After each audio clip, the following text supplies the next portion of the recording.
It's Monday, June 10th. I'm Tre'vell Anderson. And I'm Priyanka Arabindi, and this is What a Day, where we are wondering which juror's cousin posted on the New York court system's Facebook page about Trump's pending conviction. The day before the verdict was a post that said, quote, "My cousin is a juror and says Trump is getting convicted.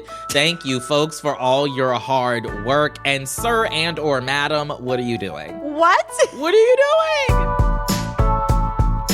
On today's show, former President Donald Trump will meet with his probation officer today. Plus, Alex Jones agrees to liquidate his assets to pay damages to the families of the Sandy Hook shooting victims. But first, a key member of Israel's war cabinet resigned from his post on Sunday after Israeli forces rescued 4 hostages held by Hamas in an operation that killed scores of Palestinians. During a televised conference on Sunday evening following the news of the deadly attack, Israel's National Unity Chairman Benny Gantz said, quote, "Netanyahu is preventing us from reaching real victory." Okay, so before we get into the details about Gantz, what happened with this hostage mission? The hostages were rescued from a refugee camp in Gaza called Nuseirat in an operation by air and ground. The 4 hostages had been kidnapped from the Nova Music Festival on October 7th. Upon their rescue on Saturday, they were all alive and in good medical condition, and news of their return was obviously a huge relief and cause for celebration among, of course, their families and Israelis who have been increasingly distressed over the fate of the remaining 120 hostages. But the mission came at a high human cost in Gaza. Residents in Nuseirat reported intense bombardments, and though it's unclear just how many Palestinians were killed, the numbers are definitely high. Gaza's Ministry of Health announced that the death toll was 274, while Israeli Defense Forces say that it was under 100. Neither of those figures were able to be independently verified. And in an interview with CNN, U.S. National Security Advisor Jake Sullivan said that we may never know definitively, though he did confirm that civilians were killed in this attack. Sullivan also added that while the U.S. supported Israel in efforts to locate the hostages, he did not specify how they helped. He only shared that no U.S. boots were on the ground, and thus far, President Biden has not commented on the situation. According to Hamas, 3 hostages, including a U.S. citizen, were killed as part of the Israeli military operation, though that cannot be independently verified either, and an Israeli military spokesman dismissed that as a lie. Okay, so tell us more about Gantz and his resignation. Sure. So first, a little bit of background. Israel's military cabinet was made up of 3 men: Israeli Prime Minister Benjamin Netanyahu, Minister of Defense Yoav Gallant, and former Deputy Prime Minister Benny Gantz. Gantz is a centrist. He is considered to be Netanyahu's primary political challenger, but they formed a unity government in the wake of the October 7th attack. But Gantz has not been happy with Netanyahu. He actually threatened to resign last month unless Netanyahu adequately addressed his concerns over how this war would end, the return of the hostages, and the future governance of Gaza. And on Sunday, Gantz followed through. During his announcement, he said that Netanyahu was mismanaging the war and prioritizing his own political survival over the return of the hostages, which is quite a jab, but also something that President Biden himself kind of echoed earlier last week. He also urged Netanyahu to hold a new election in the coming months. He said, quote, "This is why we are leaving the emergency government today with a heavy heart, but with a whole heart."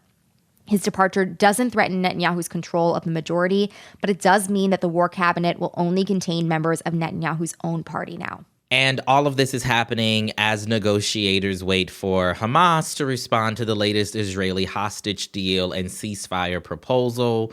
Where does that stand as of now? Yeah, I mean, that still remains to be seen. In his media appearances on Sunday, National Security Advisor Jake Sullivan urged Hamas to accept the deal, but it's unclear how they'll respond or if this operation and the way it happened will affect that response. So we will continue to watch it and certainly report back on anything we learn. Yeah, and during all of this, President Biden was in France for a 5-day visit. While the trip was nominally about commemorating the 80th anniversary of D-Day, Biden also used it to defend the idea of democracy itself. He drew a lot of parallels between World War II and the war in Ukraine, and he repeatedly emphasized the idea that democracy and the world order are once again at a major tipping point.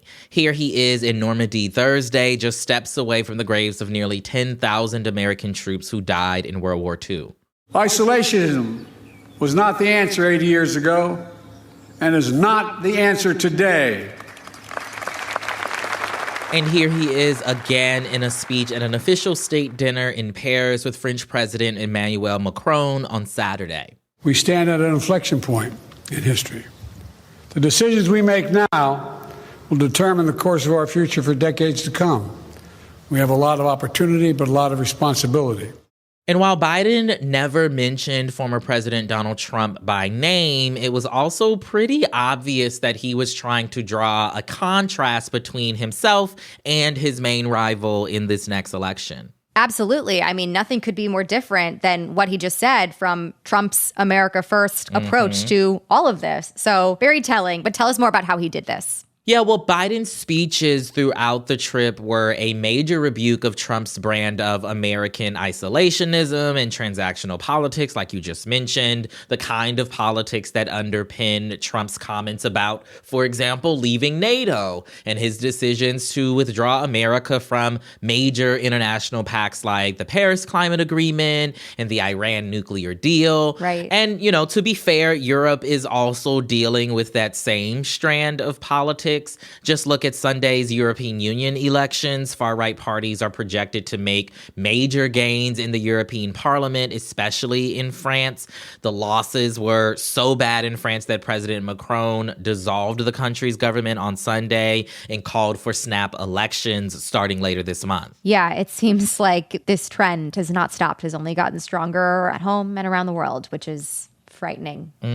But world leaders and especially European leaders are probably preparing for the possibility that they could end up working with Trump again if he wins in November, right? How do we think that they're feeling about that at this point? Well, reportedly, they're terrified. That's according to McKay Coppins. He's a senior staff writer for The Atlantic, and he traveled all over Europe this past spring, wrote this big piece about Europe's anxieties about Trump getting reelected. And I spoke to him about his story and started by asking him what scares European leaders the most about a second Trump term. I think the thing that a lot of the officials I interviewed would point to was that moment earlier this year when Donald Trump told a story at a rally about speaking to European leaders and saying that any country that doesn't pay enough for defense, he would encourage Russia to do whatever the hell they wanted. You didn't pay? You're delinquent? No, I would not protect you. In fact, I would encourage them to do whatever the hell they want. You got to pay. You got to pay your bills. That's an example of something that got a good amount of news coverage here in the U.S., but it was like a 5-alarm fire in Europe when he said that, because Europeans' entire defense structure is built on the idea that America is a steadfast ally. And that's been true for 75 years, right? And if Americans elect a president in this context with Russia waging war in Ukraine, and Trump decides to make good on his threats to withdraw the U.S. from NATO, that could not only cause the collapse of the alliance, but could really enter Europe into an entirely new stage of dealing with Russian aggression and basic instability that we have not seen on that continent in 75 years. Now, you write that you encountered a, quote, undercurrent of dread in almost every conversation you had while traveling through Europe this spring, and that nearly every official you spoke with thought a second Trump term was basically inevitable. How did this become the prevailing sentiment in Europe? Yeah, it's one of the kind of weird things that I started to notice in my conversations with Europeans. Like, first of all, they're all intensely, almost pathologically fixated on our election, to the point where they can cite granular polling data from Michigan and Pennsylvania, and they know how the Electoral College works. They know how the Republican primary system works. They are more keyed in to our election than, frankly, a lot of Americans are. I'm about to say, not a lot of people here know about the Electoral College. You know what I mean? Yeah, well, and that's what surprised me. And so I often found myself in the position of kind of telling them, like, I don't think a Trump election is a foregone conclusion at all. You know, it's a close race. Like, the polls show a close race, and Trump is ahead in battleground states right now, but that could change. I think that a couple things are going on there. I think psychologically, European officials are still scarred from the shock of Trump's win in 2016, right? And then what happened over the next 4 years was a period of instability in the transatlantic relationship that we had not seen in 3/4 of a century.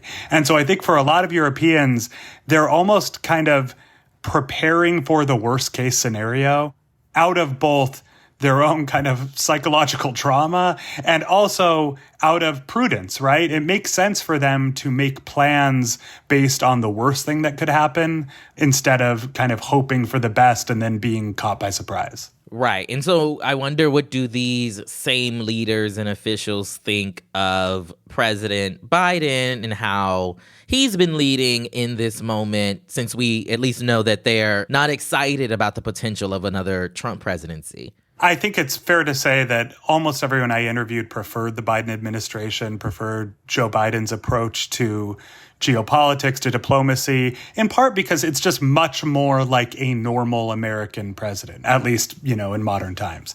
I will say, though, I encountered a lot of Europeans who wondered why Joe Biden was running again. It's not that they had anything against him, but they would kind of ask me, is this really the best the Democrats could do? Is there not another candidate?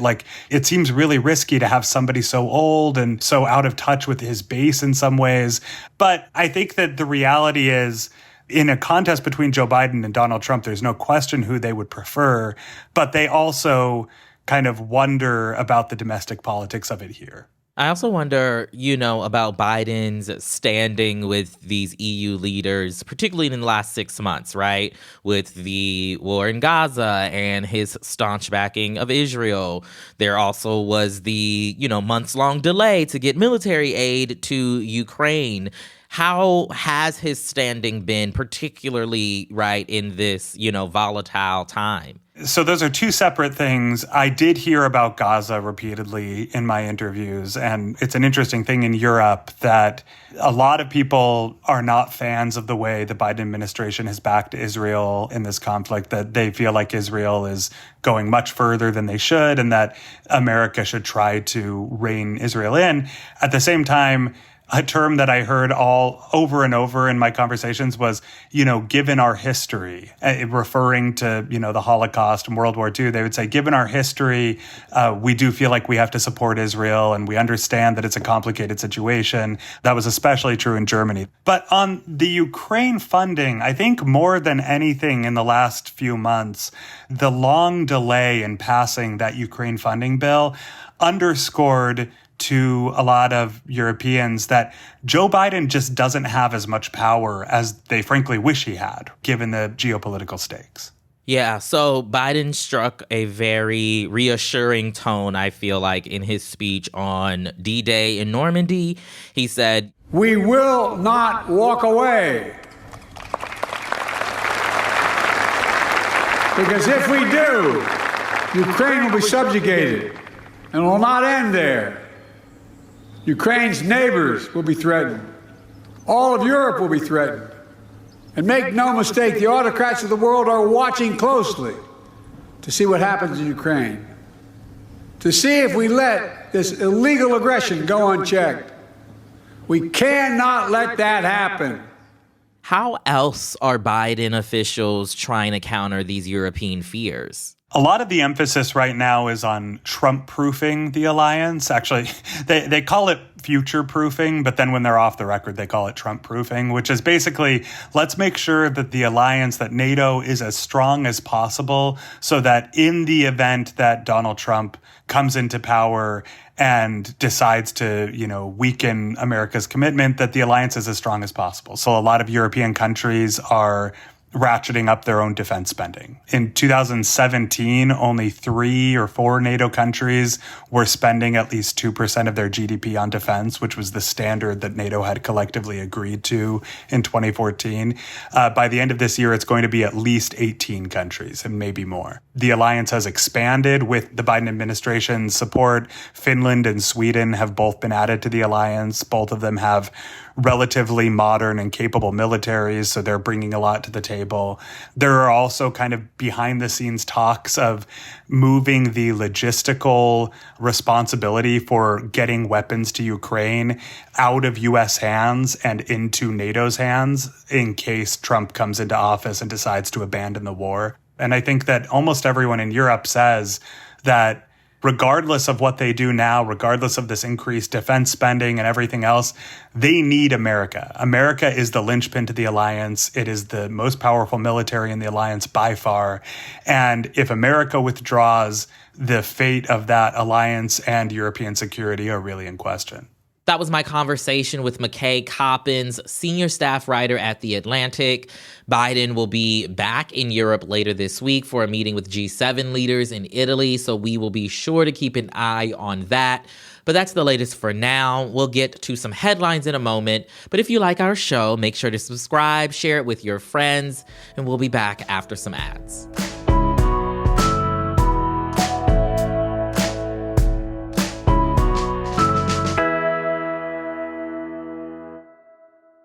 What a Day is brought to you by Simply Safe. Simply Safe has been named in U.S. News and World Report's best home security systems for 5 years running and ranked the best customer service in home security by Newsweek. They offer advanced home security and 24/7 monitoring that is accessible to all with low upfront costs and monitoring plans for less than $1 a day. Simply Safe is advanced home security that puts you first so that, listen, when you are traveling, okay, maybe you're planning a summer trip somewhere, okay? Little getaway. A little moment. Maybe you just need a break from all of the foolishness we are navigating in this here country. Yep. Well, guess what? You can have security knowing that all of your belongings will be there when you return home, okay? Get an exclusive 20% off any new Simply Safe system when you sign up for Fast Protect monitoring. Just visit simplysafe.com/whataday. That's simplysafe.com/whataday. There is no safe like Simply Safe.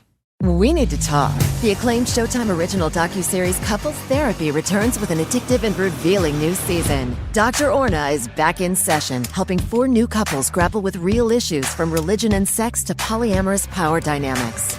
Collider says couples therapy is like nothing else on TV.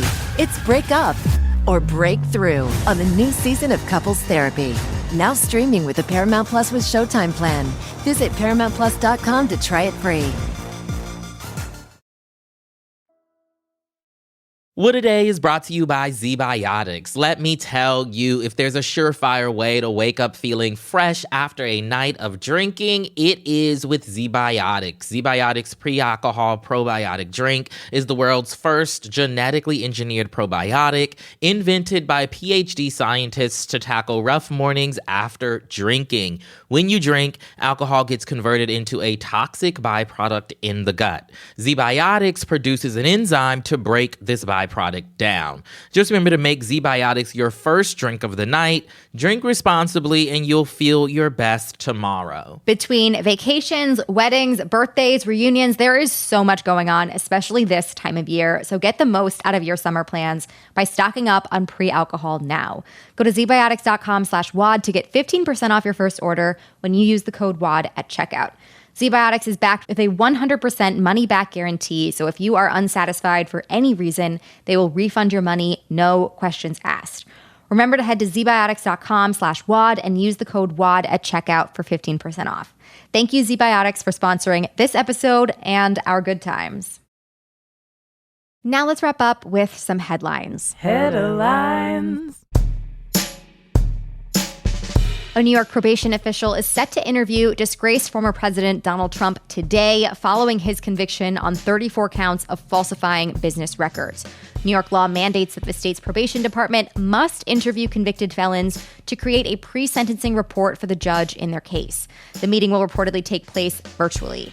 Trump's defense team is expected to submit its sentencing recommendations on Thursday to Justice Juan Merchan, who will ultimately decide the former president's punishment in July. Trump faces anywhere between probation and 4 years in prison. Conspiracy theorist and InfoWars founder Alex Jones asked a bankruptcy court on Friday for permission to liquidate his personal assets to pay the families of the Sandy Hook shooting victims. For months, Jones has tried to get out of paying the $1.5 billion in damages for spreading the lie that the 2012 elementary school shooting that killed 26 first graders and staffers was a hoax. If they grant Jones's request, free speech systems will shut down immediately and his assets will be handed over to the families. But here's the thing, Jones isn't a billionaire and the total worth of his assets reportedly only stands between $10 to $12 million. So the families still won't get all of the money that they're due. Yeah, there isn't enough money in the world to make what Alex Jones did to these people better or make it go away. That just isn't possible. But Alex Jones is 10 to 12 million. That's a start. Get rid of it. That's theirs. Absolutely. The head of the United Nations World Food Program says that Sudan could become the, quote, world's largest humanitarian crisis amid a year-long civil war there. Speaking on CBS's Face the Nation on Sunday, Director Cindy McCain said that the conflict has also become a forgotten crisis as the agency struggles to get aid in. We need more crossings. We need safe and unfettered access, and making sure that we can get in and make sure we can feed at scale. Bottom line is people are going to starve to death unless we can get in there. The war in Sudan started in April of last year amid a power struggle between two generals who were vying for control of the country.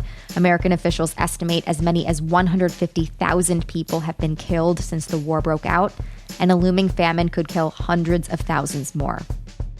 Stanford University says it's bringing back its standardized testing requirement. The school recently made the announcement, making it the latest elite university to reinstate test scores after ditching the requirement during the pandemic. While the tests will remain optional for students applying this fall, students applying in fall 2025 will need to show scores for either the SAT or ACT to be considered for admission.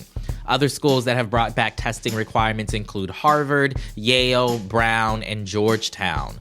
To hear more about why all these schools are bringing back standardized testing requirements, you can listen to the most recent episode of How We Got Here. Our very own Priyanka Arabindi co-hosts the episode. Check it out right here in the What a Day feed, wherever you get your podcasts. I will say, Priyanka, I do not miss standardized testing. Oh no, I do not either. But the one thing I do miss was my pre-standardized test ritual of watching Jersey Shore the night before. That might really put me in a specific age range for people, but that is what I did to relax the night before the SAT. I love that. I love that it for worked. you. Listen, it worked. exactly. Very relaxed. And those are the headlines. One more thing before we go. In December of 2014, Judge Loya died at a wedding in India of a heart attack. And at the time, his passing barely made the news. But when his niece approached a journalist 2 years later, she shared a different narrative. That the circumstances around Judge Brijgopal Loya's death have made his family doubt the official story. Killing Justice, hosted by CEO of the branch Ravi Gupta, follows the reporting and legal fallout from this tip. He examines the conflicting evidence to answer how one man's death became a magnet for the increasingly polarized politics in India and what this means for the future of the world's largest democracy. Listen to the first 4 episodes of Killing Justice on Apple or Spotify. And for ad-free episodes, join the Friends of the Pod community at cricket.com/friends. That is all for today. If you like the show, make sure you subscribe, leave a review, watch what your cousins post about you on Facebook, and tell your friends to listen. And if you are into reading and not just SAT requirements like me, What a Day is also a nightly newsletter. Check it out and subscribe at crooked.com/subscribe. I'm Priyanka Arabindi. I'm Tre'vell Anderson. And sharpen your number 2 pencils. Actually, you can leave those number 2s at home because apparently the SAT is all on the computer now. Oh, no. Crazy. Is this what we've become as a country, Priyanka? They don't know how to write in cursive. They're not going to know that they had to have 2 number 2 pencils and a big fat pink eraser. They won't know what a Scantron is. I know. I feel for them, really. What a Day is a production of Crooked Media. It's recorded and mixed by Bill Lance. Our associate producers are Raven Yamamoto and Natalie Bettendorf. We had production help today from Michelle Alloy, Greg Walters, and Julia Clare. Our showrunner is Erica Morrison, and our executive producer is Adrian Hill. Our theme music is by Colin Gilliard and Kashaka.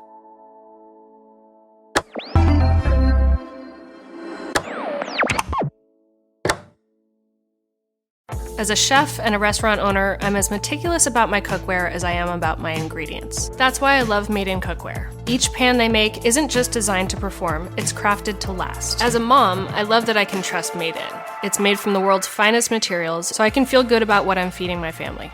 I'm Chef Brooke Williamson, and I use Made in Cookware. Find what you love at Total Wine & More. With so many great bottles to choose from at the lowest price, it's easy to find your favorite Cabernet or single-barrel bourbon with help from one of their friendly guides. And every bottle comes with the confidence of knowing you found something amazing. With the lowest prices for over 30 years, find what you love and love what you find at Total Wine & More. Visit TotalWine.com to learn more. Spirits not sold in Virginia and North Carolina. Drink responsibly. Be 21.